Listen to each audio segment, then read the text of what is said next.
A paz do Senhor Jesus, estamos iniciando mais um Instantes Finais, a sua aula de escatologia no seu lar. Eu quero agradecer ao nosso bom Deus pelo privilégio de estarmos juntos mais uma vez para estudar as profecias bíblicas e os eventos escatológicos. Mas quero agradecer também por sua audiência, a você que diariamente assiste ao nosso programa, a você que é evangélico de qualquer denominação e também a você que não é evangélico ainda, mas acompanha a nossa programação. Que Deus te abençoe, que Deus abençoe você e toda a sua família.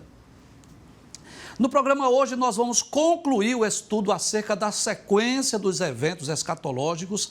Na verdade foram mais de 60 programas, onde nós tivemos a oportunidade de estudar os eventos escatológicos desde a ressurreição dos justos até o estado eterno e perfeito. No programa anterior, nós estudamos sobre o plano divino para a humanidade. Vamos voltar, vamos relembrar, como fazemos de costume, né? Nós vamos relembrar o que foi que vimos ontem. Ontem nós estudamos esse plano divino para a humanidade. Por favor, para cá, por gentileza. Isso, muito bem. Então, nós explicamos ontem, né? Desde os primórdios, desde o início, o projeto de Deus para o homem, né? Para que o homem povoasse a terra, para que o homem habitasse na terra. Esse era o projeto de Deus para o homem. O homem desfrutava de intimidade, de comunhão com Deus. Os seres angelicais povoavam os céus e o homem povoava a terra. Mas nós explicamos ontem, o reino angelical, né, a terça parte do reino angelical, rebelou-se contra Deus. Primeiro Lúcifer, depois ele arrastou após si a terça parte dos seres angelicais. Vimos também que Satanás, através de uma serpente, tentou a mulher, seduziu a mulher, fez com que ela comesse do fruto que Deus havia proibido. Depois o homem comeu do fruto e aí o pecado passou a fazer parte da história da humanidade. E aí o que acontece? É como se o coração de Deus o impulsionasse para perdoar o homem, mas ao mesmo tempo a justiça de Deus exigisse que alguém pagasse o preço. Mas para pagar o preço era preciso que fosse alguém sem pecado. E só havia uma forma, uma maneira de Deus solucionar esse problema, algo que viesse satisfazer o seu amor e a sua justiça, que foi enviar seu filho Jesus para vir morrer pelos nossos pecados.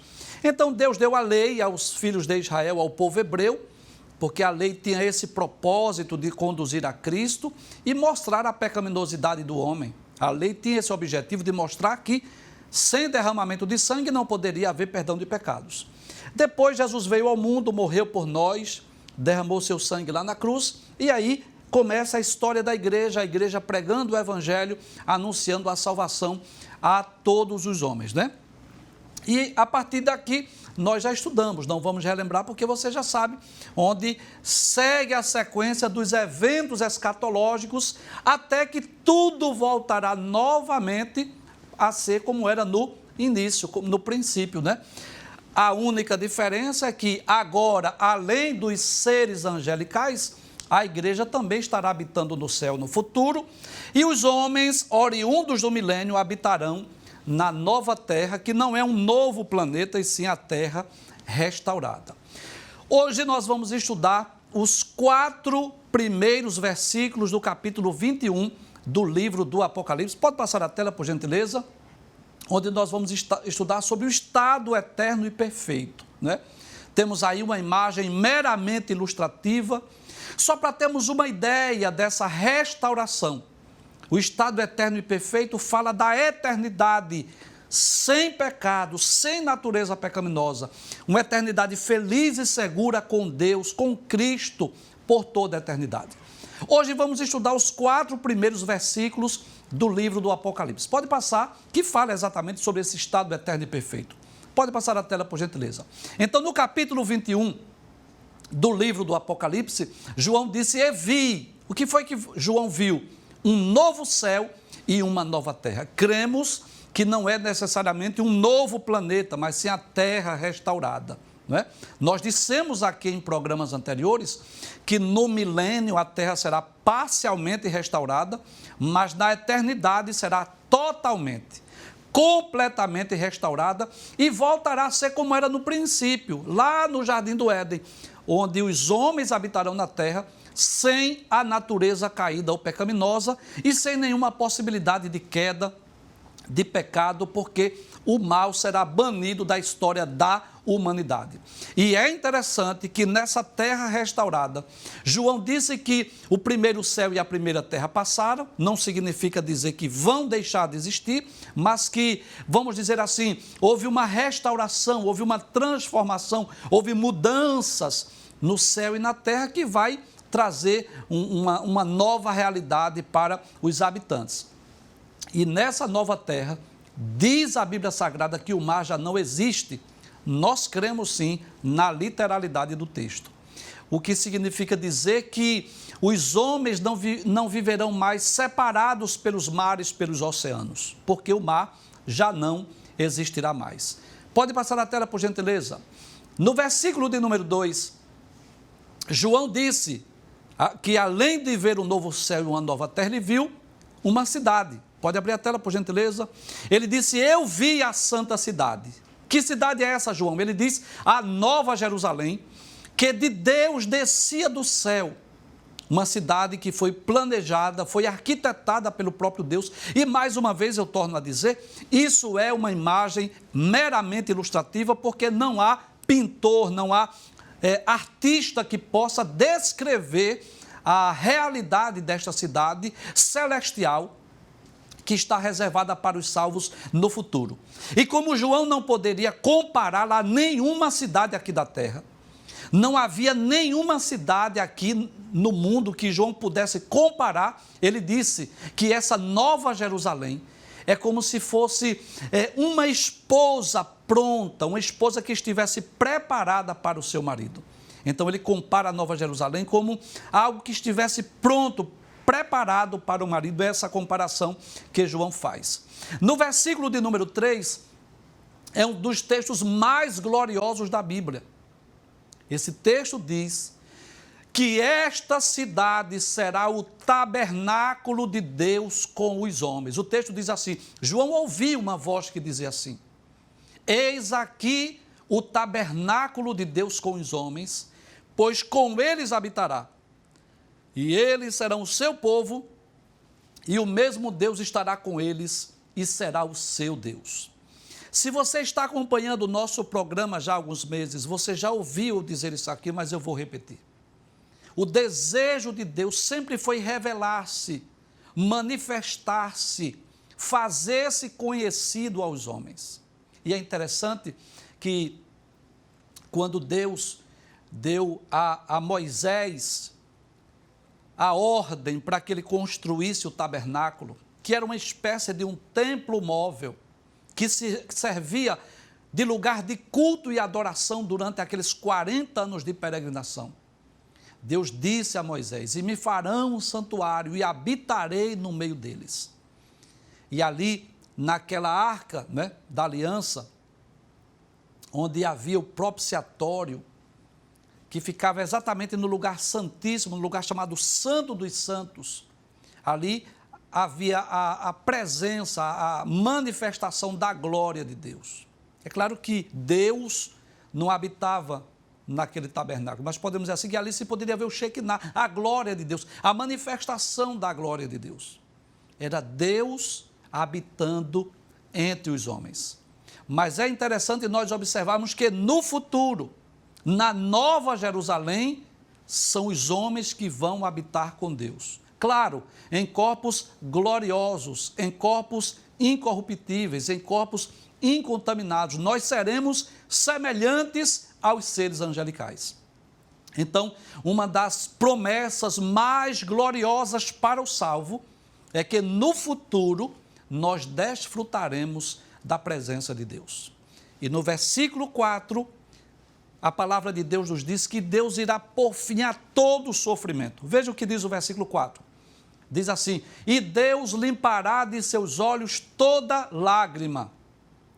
Ou seja, no céu não haverá tristeza, não haverá pranto, não haverá clamor, não haverá dor, não haverá gemido.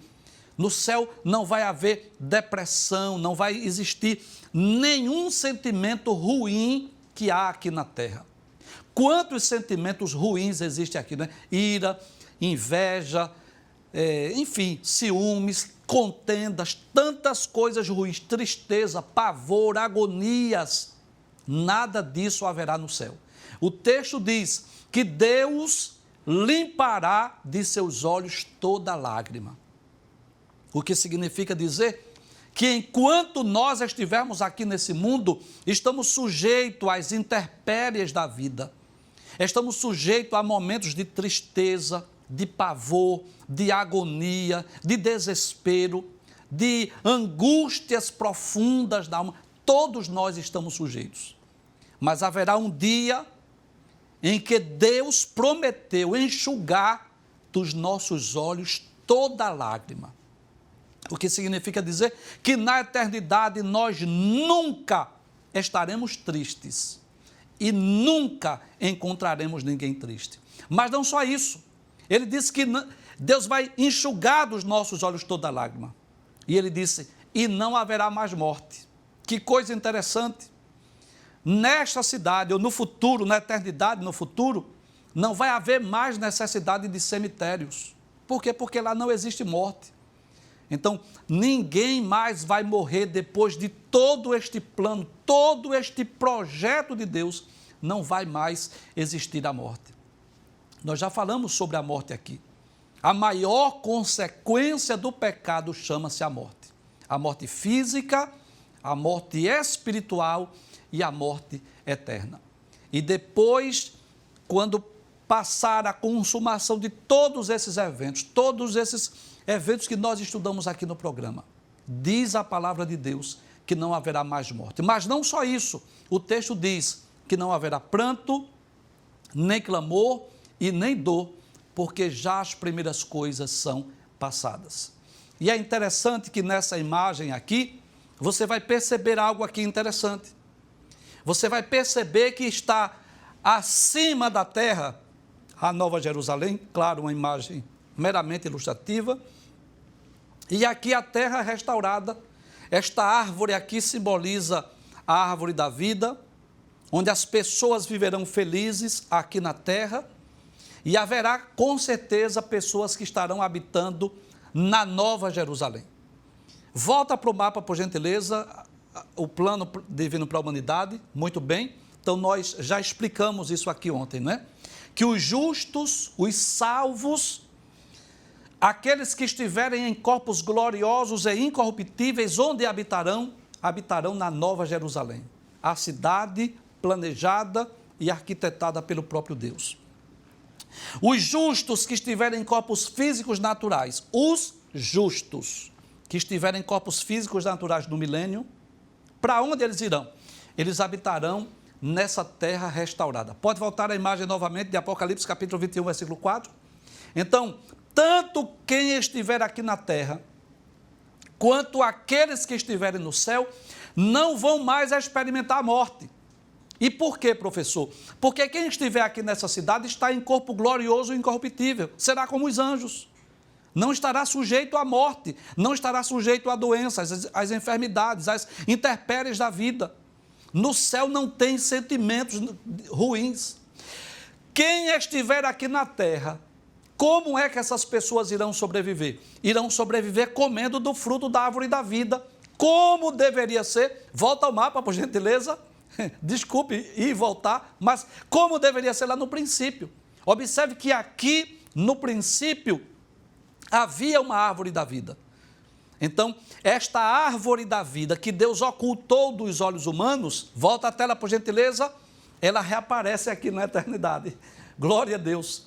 Então, haverá pessoas que estarão em corpos físicos, naturais na terra, e a igreja em corpos gloriosos no céu.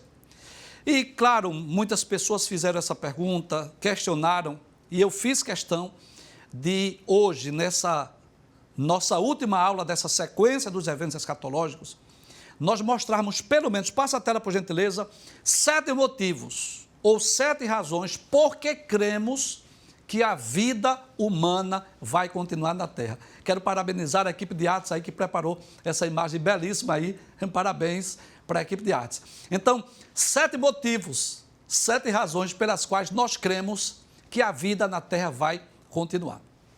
Vamos lá. Em primeiro lugar, nós vamos observar porque esse era o projeto de Deus para a humanidade. Então, observe lá em Isaías capítulo 45, versículo 18. Pode trazer para cá, por gentileza? Isaías capítulo 45, versículo 18, diz assim: porque assim diz o Senhor, que tem criado os céus, o Deus que formou a terra e a fez, ele a estabeleceu, não a criou vazia, mas a formou para que fosse habitada. Eu sou o Senhor e não há outro. Então observe que o projeto de Deus ao criar o planeta Terra é que houvesse seres humanos, houvesse homens, pessoas. Nós explicamos isso no programa anterior, que o projeto de Deus acerca dos seres angelicais foi um. Como foi? Deus criou todos os anjos pelo poder da sua palavra, todos de uma só vez. Claro, em grupos diferentes, em categorias distintas. Anjos, arcanjos, querubins e serafins. Para o homem não, Deus formou o homem do pó da terra, soprou em suas narinas o fôlego da vida, o homem recebeu alma e espírito, depois Deus fez o homem dormir um sono profundo, tirou uma de suas costelas, fez a sua companheira, abençoou o casal e disse: frutificai-vos, multiplicai-vos e enchei a terra. Muitas pessoas perguntam: professor, se Adão e Eva não tivessem comido o fruto, nós existiríamos? Claro que sim, com certeza. Não pense você que o ato conjugal só ocorreu depois que eles comeram o fruto, não. Eles já viviam como marido e mulher normalmente, porque o ato conjugal realizado dentro do casamento não é pecado. Se você assistiu a aula sobre as bodas do Cordeiro, nós dissemos aqui que o primeiro casamento foi celebrado por Deus. Deus celebrou o casamento daquele casal. Então, o projeto de Deus sempre foi esse, que a terra fosse povoada, habitada. Volta, por favor, o mapa, por gentileza.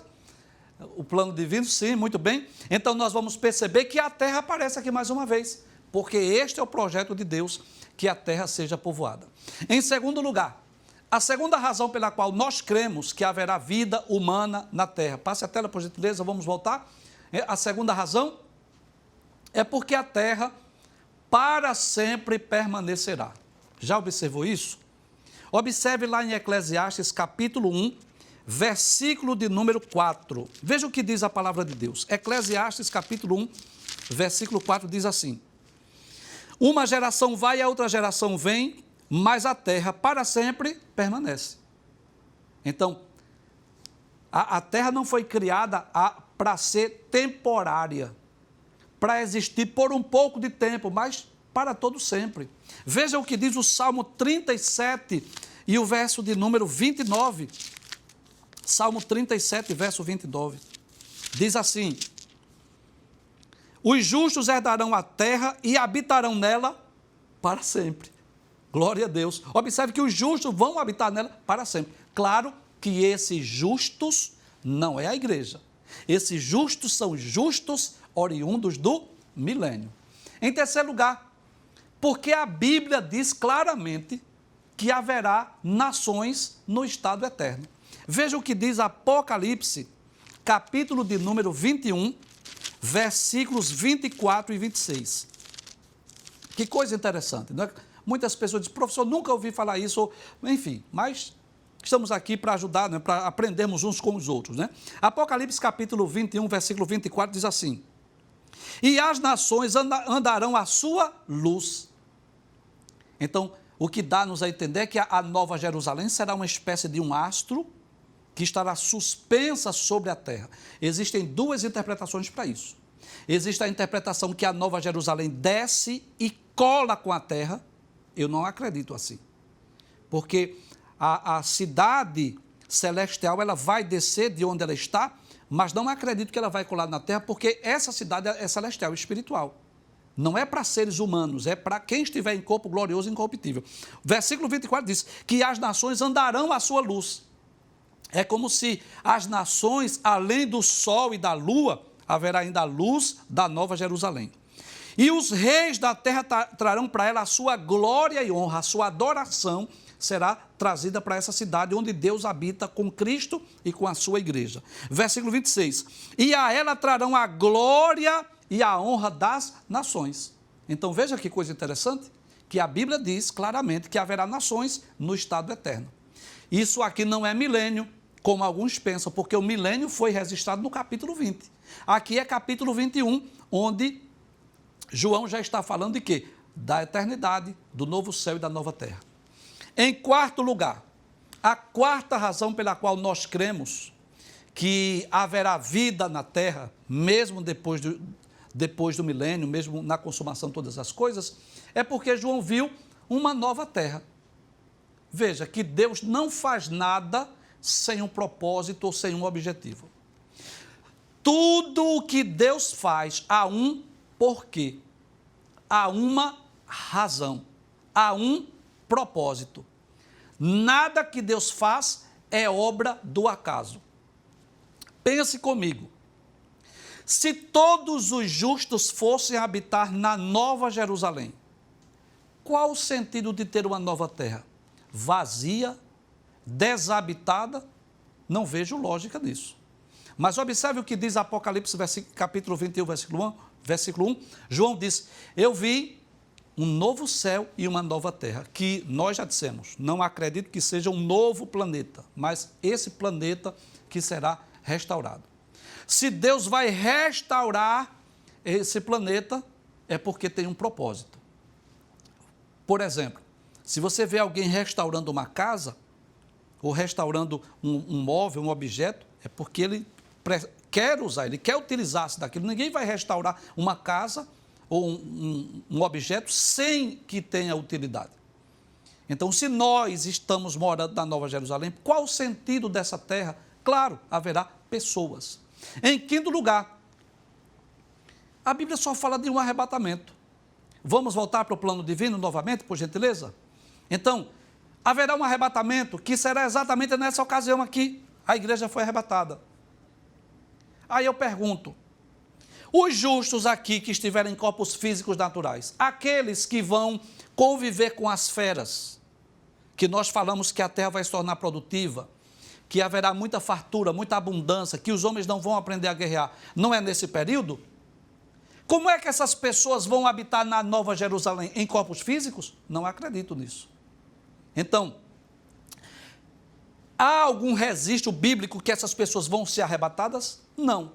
Então, por isso que nós cremos que essas pessoas continuarão na terra. Volte para a tela, por gentileza.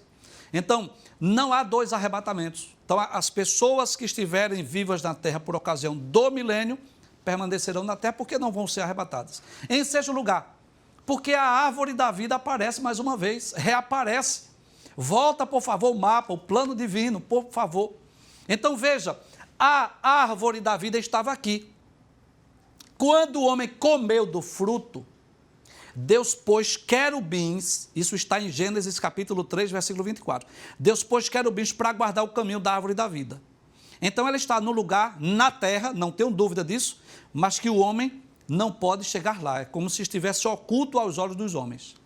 Mas aqui, que coisa interessante, a árvore da vida aparece mais uma vez. Vamos voltar à tela, por gentileza?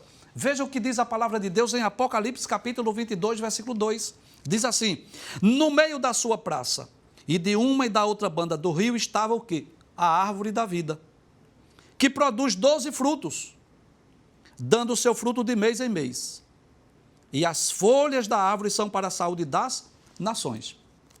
Então, observe que a árvore da vida está ali para que os homens comam do seu fruto e possam viver infinitamente. Em sétimo lugar, para nós concluirmos a nossa aula, o texto diz ainda em Apocalipse 22 e 2, que as folhas desta árvore são para a saúde das nações. Ora, veja que coisa interessante. Se nós vamos estar em corpos gloriosos e incorruptíveis, nós nem vamos precisar comer do fruto da árvore da vida, nem vamos precisar das folhas, porque nós estaremos como os anjos.